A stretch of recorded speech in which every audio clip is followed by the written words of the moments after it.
నిజంగా మేము ఎక్కడికైనా వెళ్ళాలి అని చెప్పి మైండ్లో ఒకటి ఫిక్స్ అయ్యామంటే అది ఖచ్చితంగా జరగని పనే. కానీ మేము ఏదైతే మైండ్లో పెట్టుకోమో అది మాత్రం అనుకోకుండా జరుగుతుంది. ఈరోజు జరిగినట్టుగా ఇది మాత్రం అనుకోని ట్రిప్పే. ఇంతకీ ఎక్కడికి వెళ్ళాం అనుకుంటున్నారా? అదేనండి ఎస్ యానం, ఇంకా చెప్పాలంటే ఆంధ్ర గోవా అన్నమాట. నిజంగా ఇక్కడికి అనుకోకుండా వచ్చాం కాబట్టి శారీలో వచ్చాను. అనుకుని వచ్చుంటే ఏ డ్రెస్ వేసుకునేదని కంఫర్ట్గా ఉండేది. ఈ శారీతో వెళ్ళడం వల్ల ఎక్కువసేపు కూడా ఉండలేకపోయాం. వెంటనే ఇంటికి బయలుదేరిపోయాం అన్నమాట. మేము అక్కడికి వెళ్లేసరికి టైం 2 అవుతుంది. అప్పటికే జనం కుట్లగా ఉన్నారన్నమాట. బీచ్ లో అయితే మధ్యాహ్నానికి ఇలా ఉందంటే ఇంకా నైట్ కి చెప్పనక్కర్లేదు. ఇదంతా స్టేడియం అన్నమాట. నైట్ ఈవెంట్ షోలన్నీ స్టేజ్ మీద జరుగుతాయి. ఇక్కడ సిట్టింగ్ కూడా అవైలబుల్ ఉంది. నిజంగా పెద్దలకి చిన్నపిల్లలకి టైం పోకుండా తెలియడానికి ఇటు సైడ్ అంతా అనేక రకాల ఫుడ్ ఐటమ్స్ ఉన్నాయి. అలాగే ఇటు సైడ్ ఆడుకోవడానికి చాలా గేమ్సే ఉన్నాయి అన్నమాట. మా బాబుని ఏది ఎక్కిద్దామన్నా సరే చిన్నపిల్లడు అయిపోయాడు.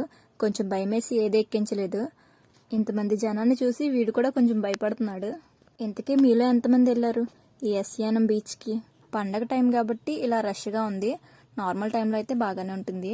ఇంకా మేము లాస్ట్కి ఈ జైంట్ వీల్ అయితే ఎక్కేసాము. మంచిగా కొన్ని చోట్ల పిక్చర్స్ అయితే దిగిపోయి ఇంక ఇంటికి వెళ్తే బయలుదేరిపోయాము అనమాట. సరే మరి ఉంటాను. వీడియో నచ్చితే కనుక లైక్ చేయండి, షేర్ చేయండి, అలాగే నా ఛానల్ని సబ్స్క్రైబ్ చేసుకోండి. Thank you for watching. సరే మరి ఉంటాను. Bye bye.